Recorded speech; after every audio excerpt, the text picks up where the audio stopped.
Good morning, everybody. Roger Susanin here, checking in live from the Channel 3 digital desk here on the WFSB News app, as well as WFSB Plus. We're so happy that you're here with us. We are tracking some developing news for you on this Saturday morning, and that is the fact that more than 19,000 people across the state are still without power because of the major storms that ripped through our entire state yesterday. Huge amounts of wind and rain descended upon much of Connecticut, and the cleanup continues. In fact, I want you to take a look here.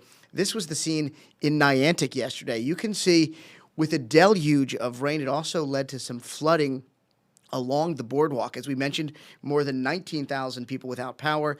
Some of the hardest hit communities right now are Haddam, Mansfield, Killingworth, and Canterbury, along with Clinton. You can see with the flag whipping there in the wind just how significant the situation is. Now, I do want to let you know that Eversource just moments ago, in fact, sent out a statement to the media about this developing situation.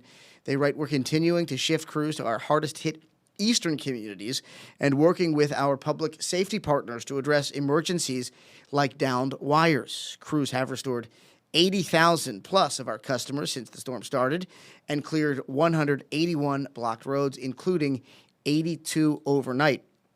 They continue to write that we know how challenging it is to be without power, especially during the holiday season. Additional crews are continuing to arrive to support, and we won't stop working around the clock until everyone has their power back. Check our outage map for updates. As we mentioned, more than 19,000 people across our state are without power. Continue to track this story as it develops here on Channel 3. All right, I also do want to let you know about some developing news that we have learned about in Wallingford, where we have learned that a state trooper is in the hospital right now after he was involved in a crash. We're told that a DUI driver, an alleged DUI driver, crashed into this state trooper between exits 15 and 17 on I-91 South in Wallingford last night. Again, we know that that trooper was taken to the hospital. We're told they sustained minor injuries.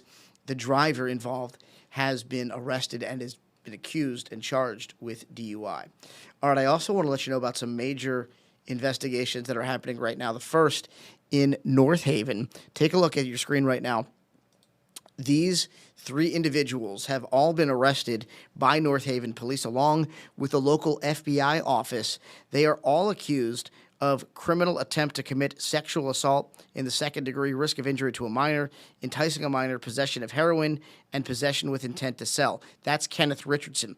Now, Christian Manuel Espinosa has been arrested and charged with criminal attempt to commit sexual assault in the second degree, risk of injury to a minor, and enticing a minor. And then Sean Stearns on the right side of your screen was arrested and charged again with criminal attempt to commit sexual assault in the second degree, risk of injury to a minor, and possession of a controlled substance. They are all being held on at least $200,000 bond. And by the way, as we mentioned, this happened in conjunction between the North Haven Police Department as well as the FBI. This was an undercover investigation that was designed to identify and apprehend individuals attempting to sexually exploit minors online. Shifting gears, we are also tracking another investigation, this time in Berlin, where two men have been arrested by local police for alleged burglary. Both of these gentlemen, as you can see, Matthew O'Connor and Robert Cotton, were arrested by police for what they call a robbery in progress on New Britain Road.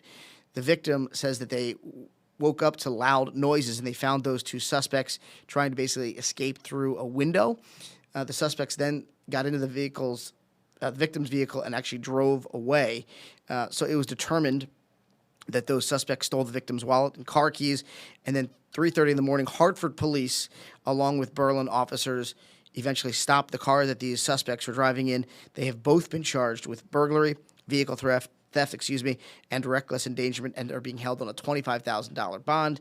They are scheduled to face a judge on Monday.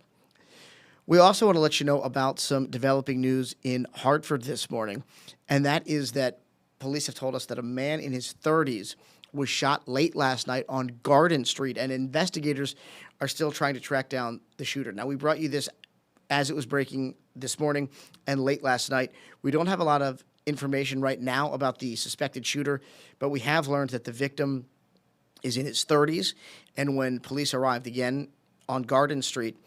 They tell us that the victim was alert and conscious. We don't know how that victim is doing, but of course, we'll provide more information about this developing situation as soon as we get it. Also, we know that the busy holiday travel period has begun, so police are sending out reminders, of course, to travel and celebrate this week responsibly. And Madison Police just sent us this video. Take a look at your screen right now.